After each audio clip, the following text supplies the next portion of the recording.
Okay, I guess we are live, so we can start. Okay, so hi everyone. Welcome to this session. So we'll just first introduce ourselves. So I'm Nischal. I'm from Jaipur.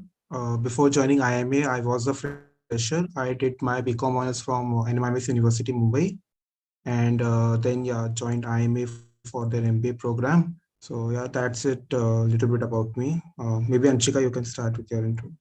Thank you, Nishal. Good evening, everyone. I am Anshika. I am basically from Bhopal, Madhya Pradesh. I completed my engineering in 2019 from Indore. After that, I worked at Deloitte for almost 3 years before joining IIM Ahmedabad. Yeah, so that's pretty much about. So like moving forward, I think we have almost all the shortlists out, I guess, and even the interview dates are out for I guess all of the colleges by now. So a couple of you have already started having your first interviews. Some of them have had their Lucknow interviews. So how we'll go about today is we'll first briefly talk about a couple of tips on VAT, followed by AWT, and then a quick few things on the interview pointers. After that, we'll open the floor for discussion and any questions if you guys have so that we can answer them on a case-to-case basis. Okay, so I would like to say, Nishal, if you have a couple of points on what you can maybe start on that. Okay, so last year, I guess it was IIM Bangalore and Ahmedabad only. So Bangalore had VAT and Ahmedabad had AWT. No other IIM had VAT, but I guess this year almost all of them have VAT. So for VAT, like I prepared a lot more for AWT. For VAT, what my strategy was to first like read about the general topics like general GK. So there was used to be a file that I used to have, which contained the information on all the general current affairs that we have, and like have some information or stats in your mind about things in general, like what's the percentage of urban, rural, or some any kind of general statistics, so that you can use them in your VAT. So the key to have a good VAT is to follow a structure first of all. So start with an intro, then build on the topic with one para each. Think of the point or the idea that you want to convey. Uh, Make sure that you are conveying one idea in one paragraph. Support your idea with an evidence that if you have with a, that is your stats or any incident that you have, or it is not necessary to start like support it with the numbers. If you don't have, don't put up numbers just for the sake of it. uh, and I guess after putting out like 2 to 3 ideas, you can end it with a conclusion. uh, so yeah, that was the structure that I used to follow. And I guess in the VAT last year, I am Bangalore. The topic that was given to me was related to the hospitals management. So yeah, I guess that's it about what I feel. Anshika, maybe you can build on it. Yeah, so for my experience on for VAT was also on similar lines. The topic you can get probably could be something like wherein you'll have to take sides as pros and cons or advantages, disadvantages, or positives or negatives. On the other side, you can get a topic which could be purely abstract, like let's say for example, blue is the new red, on things like that. So for abstract topics, so it's a very good thing if you get an abstract topic because you can include any level of creativity in answering your VAT. However, when it comes to certain analytical topics like evaluating the what is given the topic, the idea or the approach that I used was first would be an introductory paragraph, like Nishal mentioned. Second, I would do a positive side analysis wherein I'll include the advantages or pros and all these things. Third paragraph would be analyzing the negatives or disadvantages of it. Finally, concluding the paragraph by maybe 2 or 3 lines, and avoid taking extreme opinions. I mean, it's there's no harm taking a side, but it's usually not recommended because you never know the other person who is evaluating. If you both have an opinion mismatch, then it might just not give a very good reflection about it. So you can divide your entire VAT into broadly 4 paragraphs. First will be an introduction. Your introduction should be good. A lot of people say that focus a lot on numbers. Having gone through a lot of interviews and reading the transcripts, what I can say is that interviewers are more interested in your creativity and they want to know how from what are different perspectives can you think. If you know a number, it's very good. If you don't have supporting data, that's totally fine. Do not worry कि यार मैंने अपने VAT पे we did not mention a number or something. That should not be your criteria. Focus on including as many different perspectives as you can. You must have heard of pestle technique. If somebody has not heard, please go back and Google about it. So pestle is wherein you can analyze a particular situation from different perspectives. P stands for political, E for environment, S for social. So you can read about it. Use pestle analysis. If nothing else, you will be getting at least 3 perspectives on any topic. This will help you have a decent VAT. Another quick tip is that practice 2 or 3 WATs before having your final one on the DD of interview, and try to practice handwritten WATs, because what I've heard this year, all the interviews are offline. So your presentation, neatness, clarity does matter a lot. Another thing to mention here is that once you write VAT or once you get your topic, you can divide your page probably in 10-90 ratio or 80-20 ratio. The smaller part, 10 or 20% of it, use that to make notes. Do not just abruptly start writing the VAT. Like, just see the topic and do not start writing. Have a rough note of it. Like, first paragraph, 1 or 2 points, what you're going to talk about. Second paragraph, this is what you'll include. Third paragraph and fourth paragraph. This will help the interviewer also know that you have a structure in your mind before you attempt anything. And your VAT also would be neat and clean and in a more organized manner. So around VAT, I think that's pretty much about it. Just Let's to add one more thing, I guess write about only those points on which you are confident. So, yeah. because sometimes the interviewers may evaluate your VAT, and since it's offline, the interviewers may read your VAT and cross question you. So, just write about those ideas or those pointers, advantages, disadvantages, anything that you can confidently talk about in the interview if they ask you. So during our time, IIM Bangalore had VAT, only IIMB had VAT. And it happened about 20 days before your actual interview. Yeah. So there was no link between your VAT and your interview. But this time, since it's offline, there's a high possibility that the interviewer or the panelist will have your VAT submission along with them. So make sure you include only those things you are pretty confident about, and then you think that you can defend your points, or maybe you can talk about it a bit more. Yeah. So I think that was about VAT. Now maybe we can move to AWT. Okay, so for AWT, it's totally, in my opinion, it's totally based on your logic, critical reasoning. So you'll be given an argument. You have to provide instances or like arguments in favor of that statement or against that statement. Now the structure here is to follow, should be like first think about the arguments that you want to give. So basically, if there is a, let's say AWT topic, let's say there is a statement given to you, the entry into the Bollywood industry, some data will be given to you first of all, that let's say this much there are less number of factors coming from the unknown family, and there is a nepotism emerging in the industry, and based on that data they are selling they are then making an inference that it is the nepotism that is required to succeed in this industry, and this can be said for all other industries as well. So this is the statement, and now you have to critically examine the statement from either to defend it or to support it. So you can take any one stance first of all, and think of 2 arguments minimum, in my opinion, and solid arguments. Don't think about the quantity here, because in AWT, if your arguments are pretty much clear to the interviewer with the evidence, no matter what the quantity is, but you'll definitely make it. So first of all, just break down your problem statement, in my opinion. First, understand what's the data is given. Is there any problem with the data? Are we making any generalization? So there are some logical fallacies that we have. So try to find out those logical fallacies in the data and the inference that is being made. That can be one of your argument against that or in favor of that statement. And so this is one way that you can think about how to write AWT. Another thing, the same tips from VAT that Anshika told.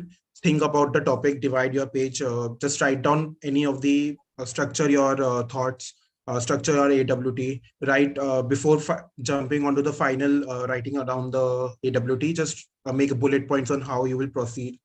And yeah, and Anshika, I think you can add on. Yeah, so I think Nishla has pretty much covered most of the things about AWT. How I approached an AWT was that whatever the argument is given, I found it slightly easier to find the flaws in the argument. So they can make any random statement based on some assumptions which are not strong. You need to identify those assumptions and try to find flaws in that. The moment you find flaws in that, that is when that becomes a part of your answer or your AWT. Identify the flaws critically and then support it with the information or the data that you have around that topic.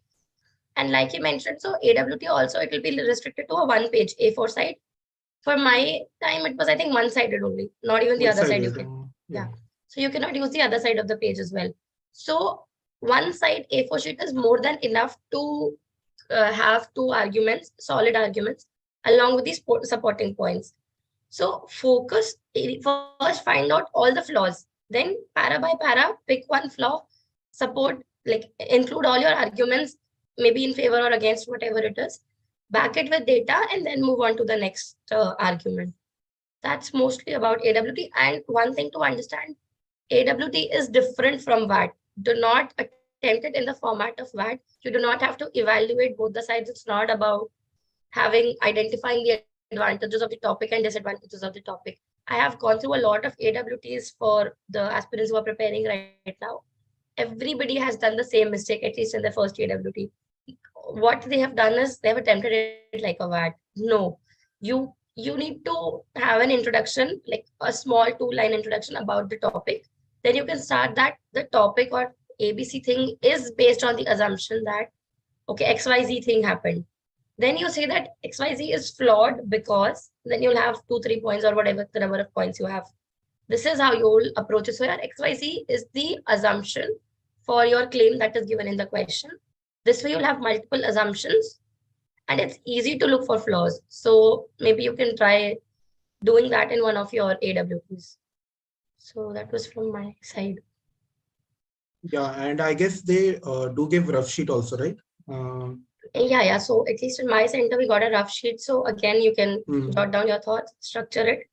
If at all you do not get a rough sheet, use the backside of your answer sheet. And just on top of it, mention rough. It will definitely be non-evaluative. But if at all the interviewer happens to turn on the other side and see, it will give a good impression that, okay, you were at least trying to think through before just attempting the answer. One general tip, do not abruptly attempt any answer, no matter what. And IMA is well known for cross-questioning candidates for their AWT. So just remember that AWT is something that you can be surely questioned on. What VAT, I don't know, like if they question you or not, but AWT though for sure, interviewers ask. They will immediately, the moment you complete your AWT, your panelists will get the copy of your answers. Yeah. So a lot of my friends had questions in their interview and they had a discussion of about 5 to 7 minutes on what they wrote in their AWT. So the topics are also interesting. Okay, so one thing, if at all you are totally blank about the topic, this could happen sometimes in VAT, sometimes in AWT. Take a moment. Pestle is one technique that has really helped for me. So it will not be something like you just do not know nothing about it. It's just that you are finding it very, very difficult to relate it to your real life situations or instances. So take time, think about it, spend more time in thinking and structuring your answer rather than worrying, I haven't been able to complete 300 words or I haven't been able to complete one page. Even if you're at half page, but good points, that will count. So for any topic that is beyond your comfort zone, try to break it into smaller parts, try to have your think through it, have some understanding, and then attempt it. It's okay if 20 minutes for VAT or AWT, you can spend 7, 8 minutes thinking and structuring, 10 minutes by write whatever is possible. It's more than enough. And I guess most of the AWT topics is related to the current news that is being going on. So for my time, it was the food delivery scam, like the case where Swiggy or Zomato food delivery guy was being beaten up by a customer. That case was happening at that point of time when my interview was scheduled, and I had that same topic only, that food delivery services, these people suffer a lot, and some data was given, and they asked me to critically examine the argument from different perspectives. Yeah. But yeah, be remembered to, like I agree with Anshika, take one stance, don't take two stands, because here you have to like evaluate on one side only, and the interviewers don't like it if you are not sure of what you are writing. It just shows that you can't think of any other point of for your argument, and then you have taken the other side, because in conclusion you have to take a opinion, you have to give your opinion also. Yeah. So I think that was more about VAT and AWT. One thing which has frequently came up in the discussion is the current affairs, and I cannot highlight the importance of any more. Newspaper is something that you'll have to read every day, follow everyday news. You just cannot run from it. Most of the times, your interview will revolve around a current affair that's going on, a current happening, and they'll ask direct questions as tell me top two headlines of the day or top two headlines of the last month or something like that, both national and international. So current affairs is something you need to focus really upon. Next, moving to the interview part. So I'll quickly like briefly tell what all broad aspects you need to cover for an interview. I know by 30th, so now all of you, most of your prep is done.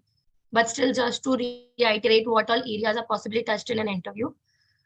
Your profile and your HRQ answers is something that you should be very confident about. And that's the starting point of your interview and the driving force of your interview as well. So by profile, I mean the form that you're going to fill. As far as I remember, all the colleges have a form in their second stage wherein they release the shortlist. So you enter a couple of extra details wherein you mention your co-curriculars, extracurriculars, some academic related things, internship, all those details you mention in your form, very specific to the college. Apart from that, you also have questions like career goals and all these things. So make sure before the interview, you are thorough with that college's form. You should know everything in and out. Coming to your HRQs, tell me about yourself is a classic question 95% of the people will get. Have a proper answer of it. Make sure you include all your profile highlights in that. Do not have too much of information and keep your answers to about 1.5 minutes. Like plus minus is okay, 2-3 minutes, but do not have very long answers or do not have very short answers. About 1.5 minutes is fine. So your tell me about yourself should include your basic details. Do not forget mentioning about your work ex if you have. Some people change organizations. They sometimes tend to skip mentioning their most recent organization. I mean, it's okay if you skip the first organization, but the current one has to be talked about. Include your hobbies. That's a good talking point. And do not elaborate a lot on what you mentioned in your tell me about yourself. Just keep it very small and precise so that the interviewer gets hooks from that and they start questioning on those lines. That was about HRQs. And also, whichever college you appear for interviews, make sure you read about the college itself. What's new, what's going on. If the college has published a significant research paper or any major news around that college, you should be aware of that. The next thing that they'll ask probably is about work experience. And also in your HRQs, one thing I forgot to mention, your YMBA. So your YMBA should look like a story in the sense that it should it should look very real. It actually should also be real. And always follow a star approach while you have to write any answer. So star is another kind of a framework that you can use. The reason why I'm saying is that it makes your answer look pretty much structured when you use this framework.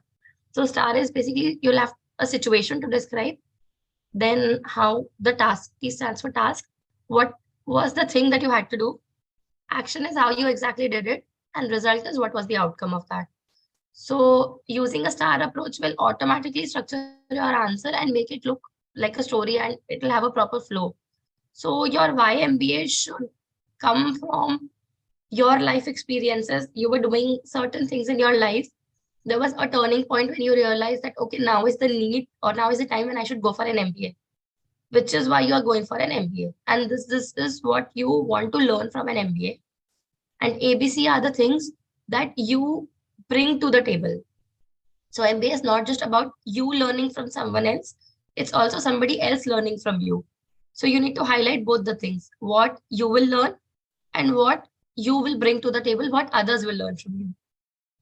So this also should be included in your YMB answer.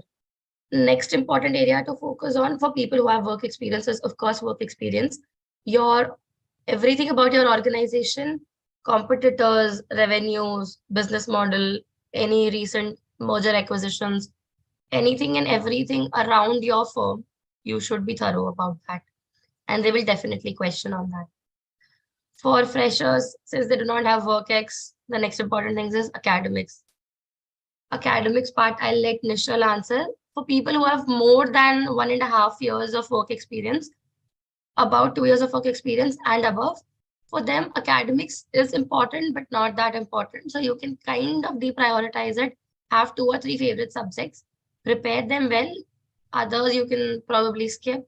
You can pick up the important subjects from your graduation.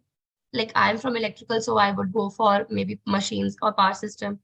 So similarly, pick up the important subjects which you think the interviewer might have heard, and then prepare those subjects well. For remaining academics, I think Nishal can take it up. Yeah, so for academics part, so for freshers, I'll talk about. Academics is the only area, I guess, that the professors can judge you how do you perform or professionally, basically, because they can't like for the HRQs and all, they'll judge your personality, but how well you are versed with the basic concepts of business world. ACADS is where they'll judge you on.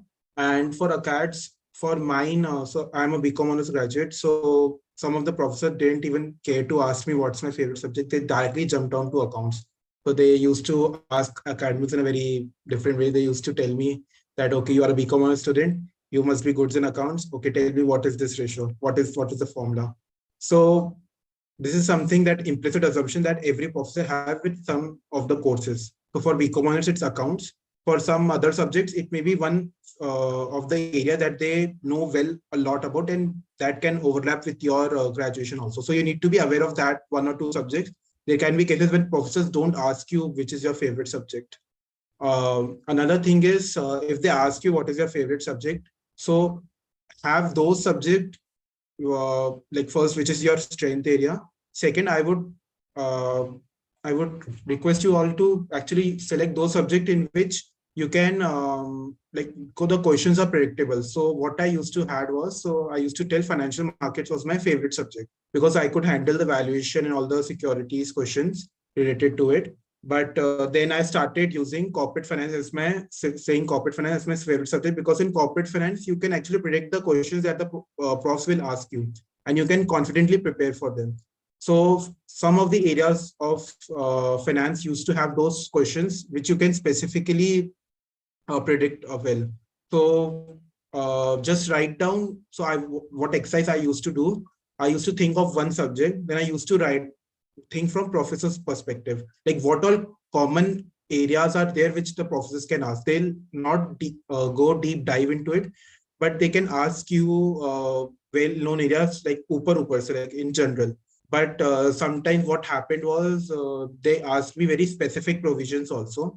So like one of the professors asked me from an income tax provision, how many years the losses can be carried forward. So this is something that actually, if you answer it like well, like it's a nirvana moment for them also, and surprising moment. But if you can't answer like I didn't answer that question, you should be upfront with it, and you should tell the professor, sorry professor, I don't know about this area, but I'll surely look into it. So first of all is, if you don't know an answer, just tell them you don't know, just don't do a guesswork. Or if you're doing a guesswork, just say it upfront that you are doing a guesswork, and just tell what you think. And so first is this, and second, if they ask you which is your favorite subjects, play on your strength. Or you can ask, or you can say out those subjects where you're pretty confident what questions are going to come to you. Next would be, if they ask you any so sometimes they also ask me uh, questions that I couldn't even think out which area of which subject it is. So there was one question which came to me was, what is fair game? So I spent 15 seconds thinking about like which subject is this, what is it. So I didn't even care to guess. I just simply said, sorry, professor, haven't heard about it. It's my first time. If you say it one more time, so they'll I eventually then move on and say which is your favorite subject. So just lead them into the direction where you want them to go. So they don't want to like ask questions what they want. They ask question in your comfort area only. They just want to test whether the knowledge is correct, or whether you have a full knowledge of that area in which it is your strength, or it is you have a background. Because if you actually are a know-it-all, you don't have to like really do an MBA. The professors are here there to teach you only. So they just want to check that if you have the knowledge in that area where you are specializing in. And with respect to the preparation, I could say of the my preparation strategy what I used to do. So I had these fin subjects of economics. These were the two areas where I used to majorly focus on. So in that I used to have some resource book from one of the coaching, and I used to read that. That was a pretty exhaustive, and I guess more than that, you need to have some formulas also. So for accounts, I can say the accounting ratios, they were the most asked questions in across all the interviews. And professors did even ask, so even if I forgot one formula, they did even ask the formula also. So I would say that whichever subject you are picking, just like prepare fully to, and prepare them according point to point for that subject. Apart from that, I feel that in acads they'll ask you like around 5 to 6 questions only, and around, if you don't have to answer all of them, if you answer around 60-70% of them with confidence and correctly, I think you'll safely go through it, the academics part of this interview. And even if you don't fare well in the academics part, let's say, you have better chances in other sections also, like the HRQs and all. So in HRQs, what professors usually look for are for three things that I've heard and that I've seen also. Like they always try to see through your HRQs whether the values that you have match with the institute. So IMA is sort of places more emphasis on the academics part. So they try to uh, know that about how well you are well versed with your acads or your subjects. So that is one thing that they look for. Second is whether you can be placed, so that they see from your profile or workex or your way of speaking or confidence. And third is your values, your whether you can be placed, and whether you are a fit for the program. So that is where why MBA is actually play a major role, and what you can actually bring to the class discussion in the class, what viewpoint or distinct view that you can bring.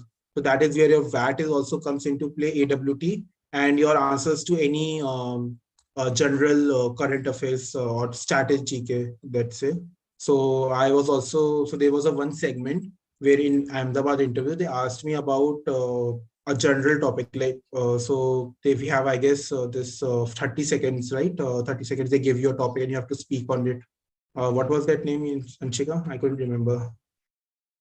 Indore and all they used to have, no? So like it was a random extempore topic, like you would be Extempore. Yeah, some yeah. random topic, and the topic could be anything.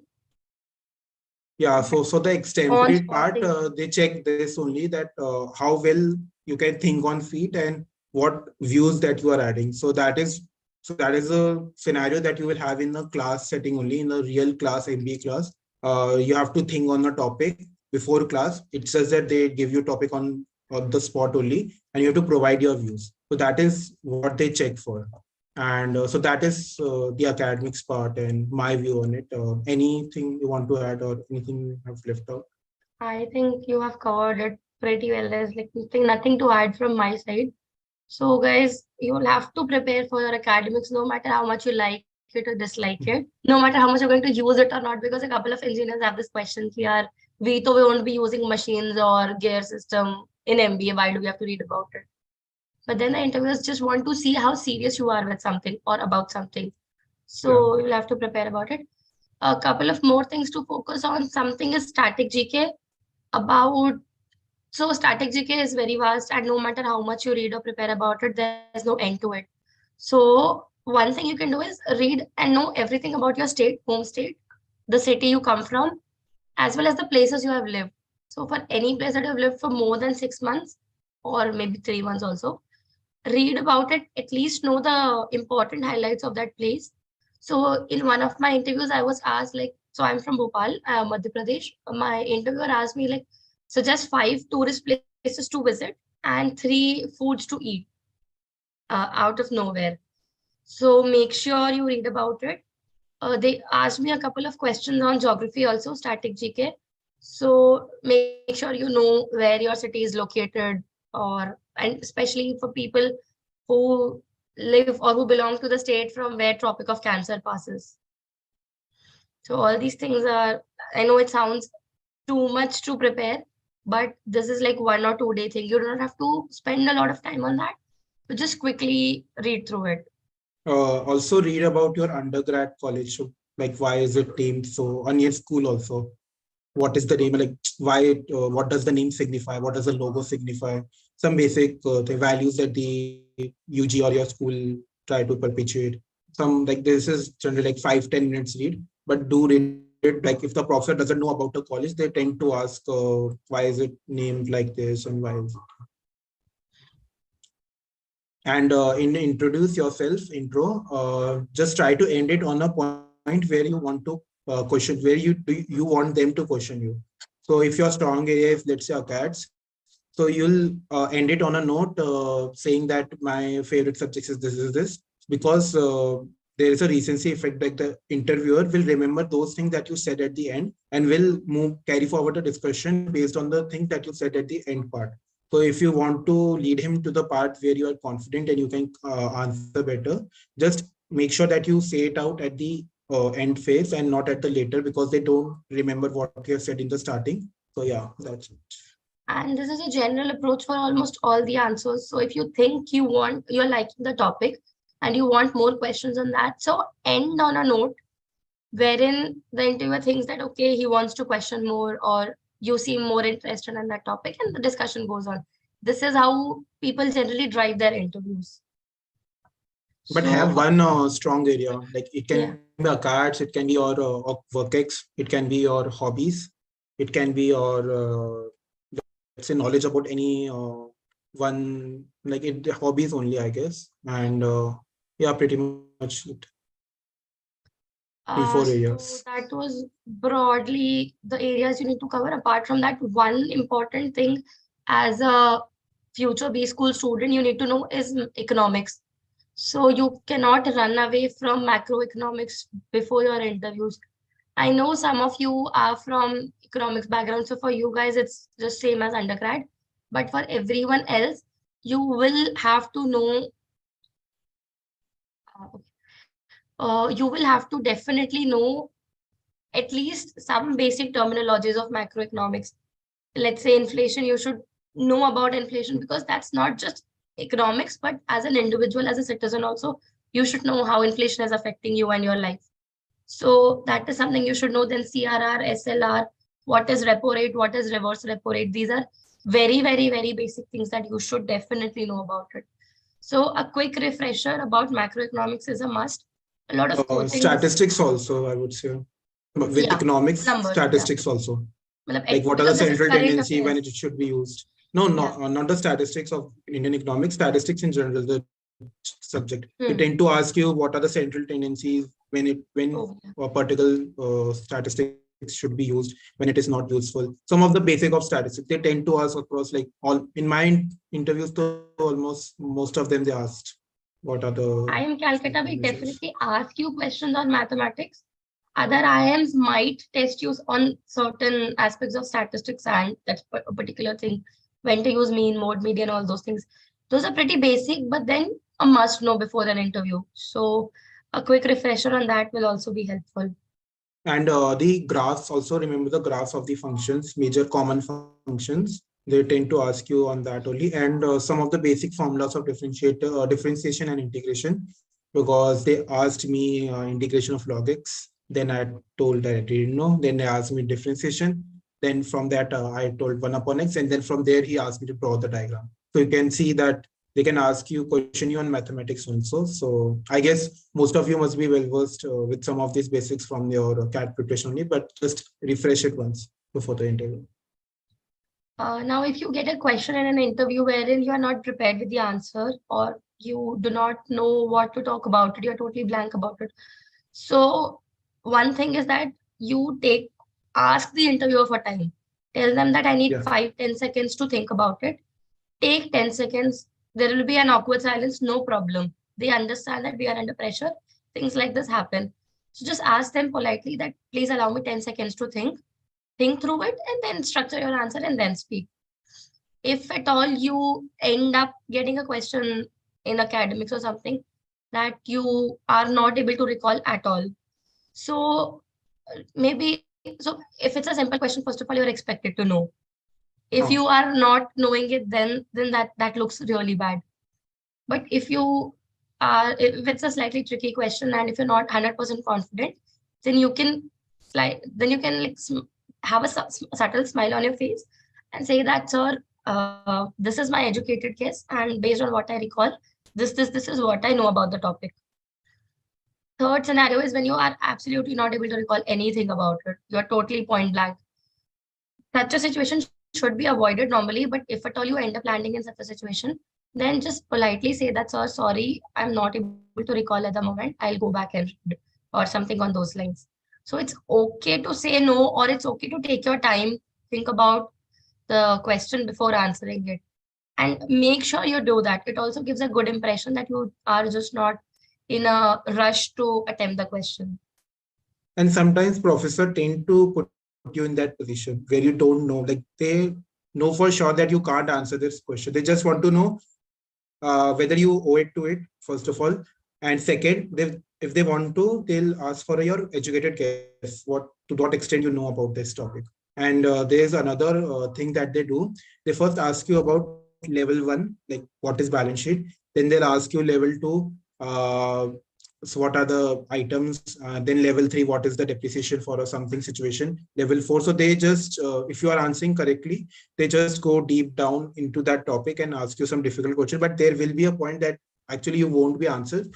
And they also expect that there will be a point. They just want to check how many levels you can clear.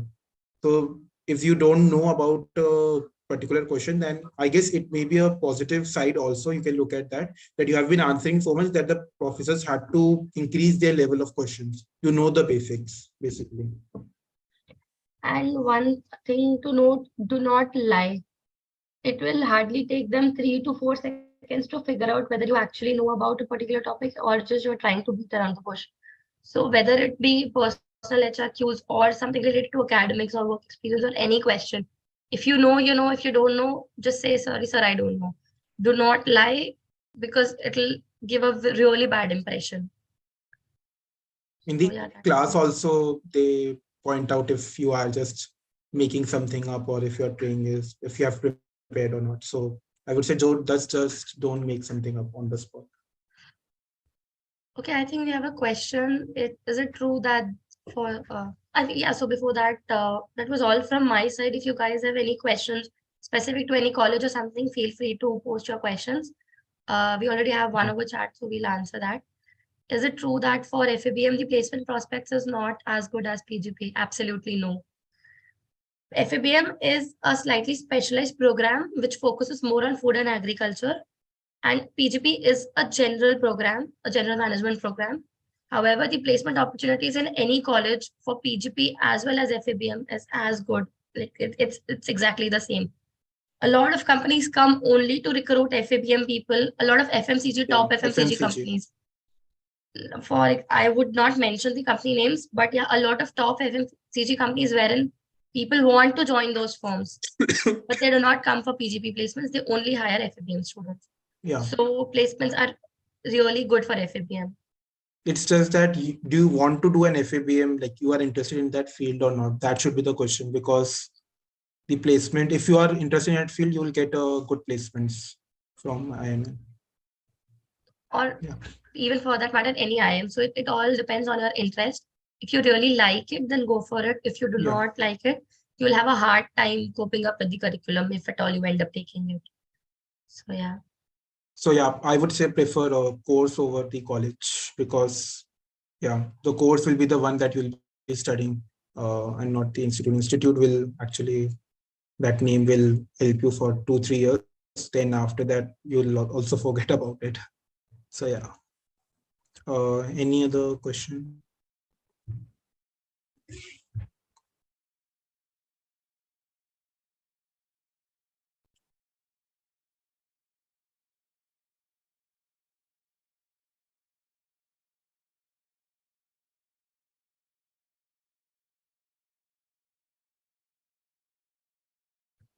So one more thing I'll like to mention here, since we'll be entering February in 2 days, the budget will be out in a couple of days. Along with that, there will be a lot of predictions. There will be a lot of analysis going on, whether it's good or bad, good for so and so people, good for blah blah things. Make sure you go through the budget, at least have some highlights on that, and then have a couple of questions prepared as to what you think about the budget. Was it good for you, good for not, good from a company perspective? Because as a B school student, you're not just an individual, but you also need to think from the corporate point of view. So make sure you read the budget and the budget terminologies. I was asked a couple of questions around budget deficit and all those things. So you'll have a good, you can expect a good number of questions on that. And have an opinion about this budget, like is it good, what, in which direction is it going? And another thing, if you have a family business, they'll ask you what is there in the budget for your family business. If it's your organization, you have a workex, you'll ask what, how that your organization is getting affected from the budget. So if you give a more specific answer, then it would be good, that rather than saying some pointers which affects the entire economy, so like affects the entire all the businesses. You can say it that out loud, but you should mention that there is, like, there is nothing specific to your organization, the industry. You should say it out, there is nothing specific, but some of the measures which is impacting all of them, definitely we are one. I guess we have a question. I don't have workex. Is there any negative impact? No, no, not at all. I didn't have a workex. Most of the IIMs need freshers actually, because they look for diversity. So it's like, it's not compulsory that you do if you have a workex or not. It's like, it's not a negative impact at all. So if you are good, if like if your interview is well sorted, then definitely you'll get in. Whether you have workex or not, whether you scored a decent percentile or not, Yeah. whether you have major significant scholastic co-curricular achievements or not, irrespective of that, if you have an interview call, if you have an interview shortlist, you have equal probability of converting as any other candidate. Focus on your interview, do really, really well there, and you'll be able to convert it. There's no negative impact whatsoever, neither in your interview nor once you join your college. I think about those things that over which you have control. So this is something that over which you don't have a control. And if it would have been a negative impact, like most of the IIMs won't have people, like will have a less number of people with freshers or no workers. So don't think of it from a negative point of view. Think of it from how, think about your strength areas and how you can talk about those. I believe don't focus on your weaknesses and don't highlight them. And IIM Ahmedabad in particular have more than 30% students as freshers. Yeah. So this should not be a concern. And I guess don't think about these things right now. That just focus on interview. Like, don't do those calculations. I have to score this minimum to get into this college. I have to do this minimum. So don't get into that calculations. Just do your best in all of the interviews, even if you have a very low percentile or anything. I know it's easier said than done. People tend to run behind all these things. There are a lot of Excel sheets floating around where you enter your score, predict your interview score. It'll tell you that this is how your final score would look like, or if you want to get into this, all these things. Trust me, it's not worth spending your energy at this point in time. If you have that much of time, go. I would suggest reach out to your friends in IIM, give them a mock PI. Yeah. Like reach out to anybody you know who has gone through the process. Just go and give a mock PI, whatever little time you have. If you have 30 minutes, go and attempt a mock PI. That's the only way you can improve. And try to give PIs to different people. Like you can give, even if you are a fresher or work you can give to people who have work experience or who are freshers from different backgrounds who are. So you'll get a good amount of exhaustive feedback to work upon yourself, and everyone will give different pointers. Have all of them, then make an informed decision before changing your answers. Do not keep changing your answers based on every person's feedback. If I give, let's say if you're giving a mock PI to me and if I give you certain feedback and then Nishal gives you a totally different feedback, you cannot keep changing your answers every single time. Take the best of everything and then include that in your answer. So, yeah.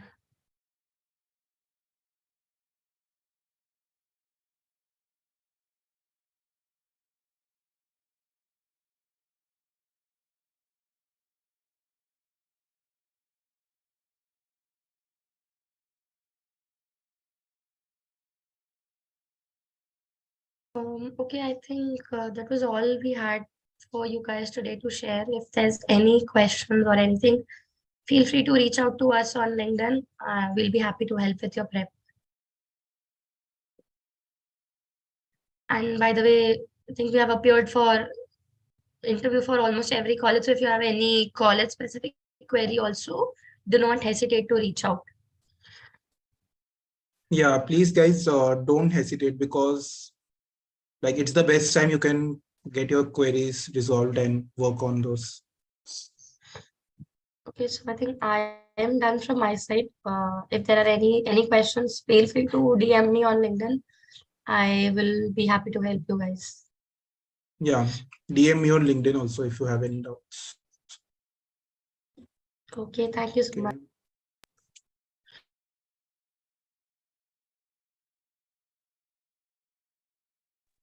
Um, we have another question. Any speciality before we wrap up?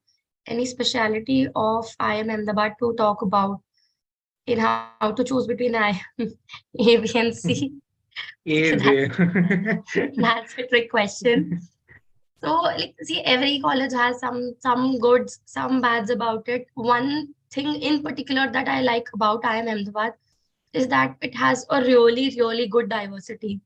Not that other IIMs are not that diverse, but uh, so I actually had to make this decision between A, B, and C. What my criteria was that I would look at the alumni base, which is same for almost same for three of them. The only differentiating factor that was left was the diversity, I think. So A has specific criteria said that they want so many percent of non-engineers, so many percent of people from arts background. So this way the classroom interaction becomes really good. Another startling difference was that the case-based method. So in IIM Ahmedabad, for every single session, you have to prepare a case. Even other IIMs have this, but not to an extent which A has. And the third thing was little daring. I wanted to experience the rigor that IMA is known for. So I thought I'll just go for it. But on a serious note, the alum base and the placements are almost equal at all three places. But yeah, Ahmedabad, like they say, A I is A. think I think it's based on your preferences more than what we think, because some people, so Anshika, alumni based the first criteria. For some people, it's the academic rigor. Some people don't want to spend those many of hours reading those Hmm. cases. So they prefer IMB probably between three of them, because they have 4 days of college. Yeah. Another thing is so I had to make decision between A and B. So I saw my profile and what is the batch profile, which is the diversity part that Anshika was talking about. So being a fresher in a non-engineer field, I thought that I would be make most of it the MBA and IMA, because IMA has 30% non-engineers, 30% freshers, and more number of non-engineers, and then IMB. IMB had a lot of work heavy crowd. So I felt that given my profile, IMA is a better than IMB. So do this analysis that given that your profile, where do you fit well, and what is your criteria. Some people also prefer city over, they call like, they prefer Bangalore over Ahmedabad, because Ahmedabad is a dry state. Gujarat is a dry state. So these are some of the criteria that people do use. So it's based on your criteria, that what you have in mind, what you want to do in those 2 years, and which college will actually facilitate or help you. First, focus on converting all three and get the Holy Trinity tag. Then, trust me, it'll be a happy problem to have choosing between A, B, and C. Then there are enough criteria to reach out to the students who are currently studying there. You can understand how the college scenario is, how your normal day would look like, what are your options in terms of doing extra things like beyond academics. Based on that, you can make an informed decision.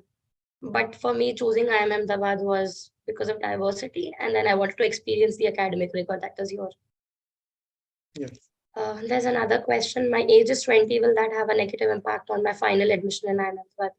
Trust me, absolutely no. We have celebrated birthdays of 3 or 4 people who turned 21 4 months after joining IIM Ahmedabad. So I think as long as you're legally allowed to go for a postgraduate degree, which I'm sure you are, that should be about it. Well, I was 20 years of age when I sat for interviews. I had this thought one day, that I'm so young, why will they take me and all? Like, I don't know that they want people from all age backgrounds. Like diversity is something that they look for. And among those like 21 years of age, if you can perform well, then I don't think it's a problem. I guess it will work in your favor only in some kind of way, because diversity factor will help you, will work in your favor. But just make sure that you perform well in a guards or some of these areas in your interviews, and you will fare well. If you have a call, you have a very good chance. Like age doesn't have a negative, like any factor working against you.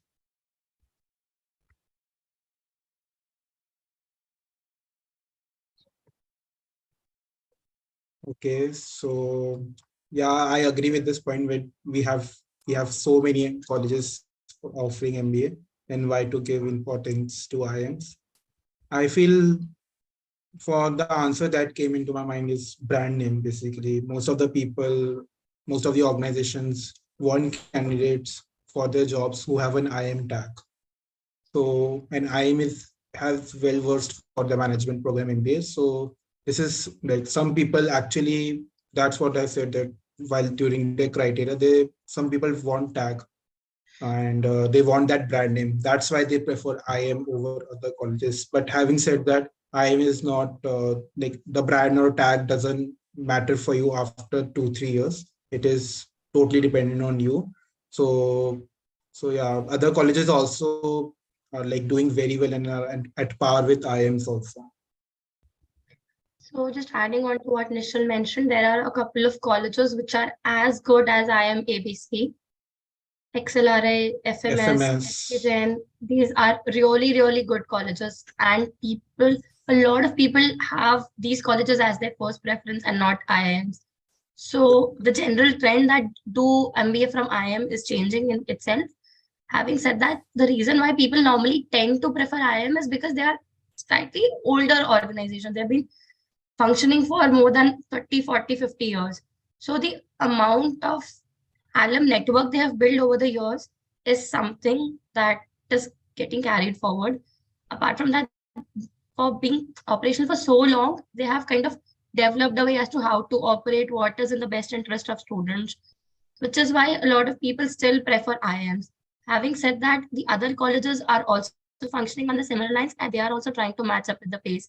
If you see the baby IIMs and everything, every baby IIM is falls under one of the older IIMs. So it's the responsibility of the old IIM to look after the placements and everything of the CAP IIMs. So all of the colleges are trying to work in collaboration, and so that each of them provides a good quality education. So like if something is there for quite some time, it's a normal trend that you have heard more about it and you think that's more good, that's more reliable, which is why people go for IIMs. But I personally know a lot of people who preferred FMS over IIM. So mm, that's this thing. And it's just that these old IIMs were once baby IIMs, like IIM Ahmedabad was being mentored by Harvard. It's just that some like IIM Nagpur is being mentored by IIM Ahmedabad. So these are some like IIM Nagpur have also come to that level over the years, but that process is quite long. So yes, It's just a these matter of IIMs, time. yeah, these IIMs have gone through this process. That's why they are what they are today. Some of them are the emerging. Yeah. We have a question. Can I get with 70, 66? That means we can Ahmedabad. The only thing Okay. you need for this question, the person who has mentioned 99.98 percentile, the only thing you need to crack IIM Ahmedabad interview is confidence, Yeah. which is, I think, not up to the mark, and it's reflected from the question itself. Irrespective of your past academics, your interview plays a major role, and it can be a game changer, trust me. 50%, I would say. People 50% with is this. really good percentiles haven't made it to IIM-ABC. I know people with 99.9 plus not making it to any of the Blackie colleges. So only thing, focus on your interview prep really well, be confident, have a calm look on your face, have a slight smile, make sure you look pleasant, do not scare the interviewer also.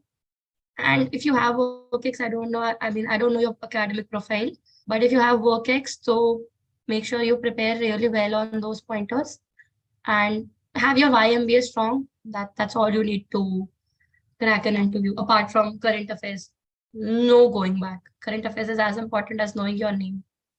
And also, if the prof likes you, if the professor or panelist likes you, they'll make sure that you get an admissions, irrespective of your past academic scores and all, because these professors are taking this the same process over the years, and there hasn't been a change in the, I guess, weightage also. So they know at what score the person can get into if it has this profile. So they'll make sure that you get into the college. So just make sure that you are being liked by them. Yeah. Is the academic rigor manageable? Yeah, at first during initial few months, it used to be hectic because you are new to the system, you are new to the environment. There are few things you learn about the institute. During initial few months, I used to learn something new about the institute every day, and like there's a whole overload of information on us, and you start feel panicking, like how will you manage all of those things. But these are some of the skills I guess you'll require in your work experience also, and you tend to get used to it. And I guess after 2 months or 3 months, you get used to the system and the environment, and it's pretty much manageable after that. Like they say, it's usually term one in any of the IIMs, which is very heavy. And term one is when you just start your academic program. You move to a new city, a new system, a new college, a different style of working. New Your people. usual schedule is very different. People normally have this habit of sleeping by 1 or 2, but after wasting 2 hours, maybe chatting with your friends or on social media, now you will end Yeah. up sleeping at 4 after doing 5 submissions, if you're lucky enough. So that way, there are a lot of things which are happening at the same time, which is why sometimes things get overwhelming. But again, if you prioritize things properly and if you have your friends around, trust me, everything is manageable. Irrespective of the number of submissions you have to make in a single day, every single person I know here is doing fairly well. When everybody is able to submit their assignments, what else do you need? Yes, So, yeah, term, assignments. So there's a saying in IIM that you won't fail any subject if you like if as long as you submit it on time and you don't indulge into academic disintegrity, you won't fail that subject basically. At least that assignment I would talk about. it's pretty manageable. Pretty It's just much that you'll manageable. have your summers also lined up like after 2-3 months internship. So while I do agree that there are literally n number of things happening at the same time, if you sit down, plan your day accordingly, and stick to a schedule, you will be able to manage. And within 1 month, you understand how the system work, how the college works, how the scoring and everything work, how basically how your academics is going to look like. You get a hang of it. So then everything falls into place.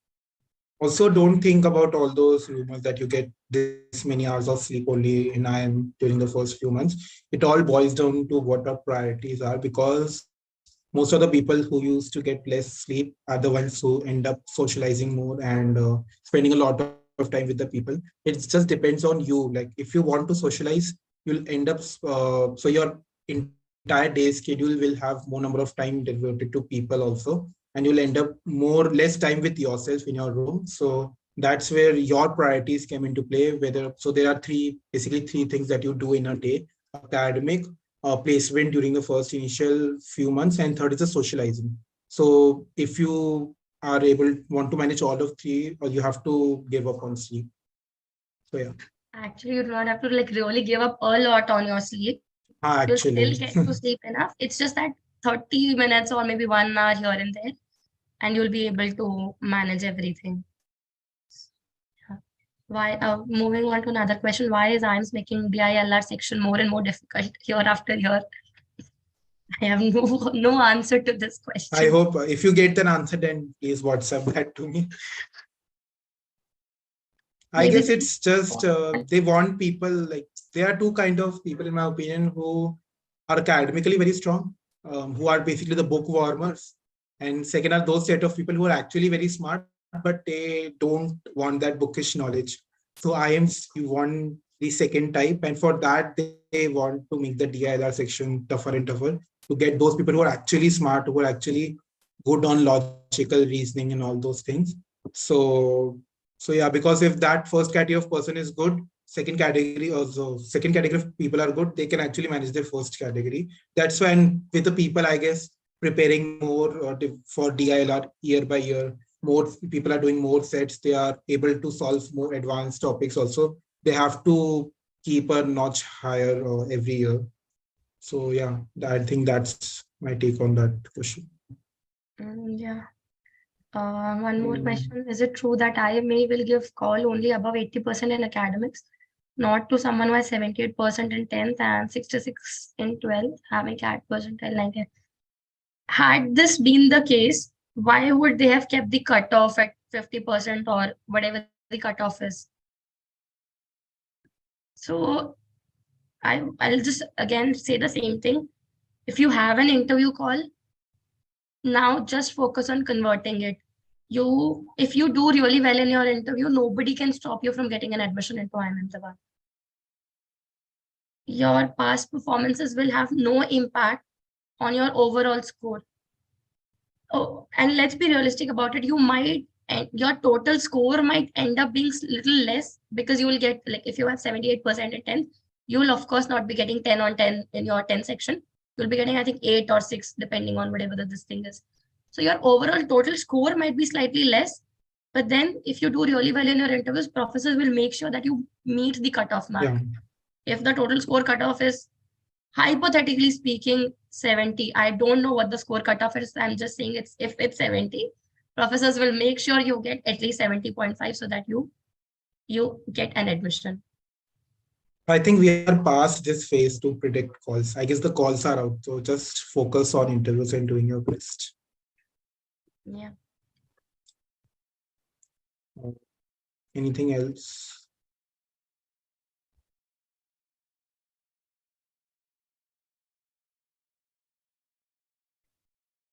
Okay, I think we have answered all the questions and we're slightly over time also. So that was all from our end. Again, I would like to mention, if there's anything, feel free to reach out to me or Nishal on LinkedIn. You'll be able to find us easily. And any questions, feel free to DM. We'll answer as soon as possible. And all the best. Do well. Be confident. That's all you need to crack an interview. That's all Yeah, from all my the end. best and don't take stress, I would say. Like people do take stress one day before their interview. You'll definitely do well. Okay. Thank you, Yeah. everyone. Thank you. Bye. All the best.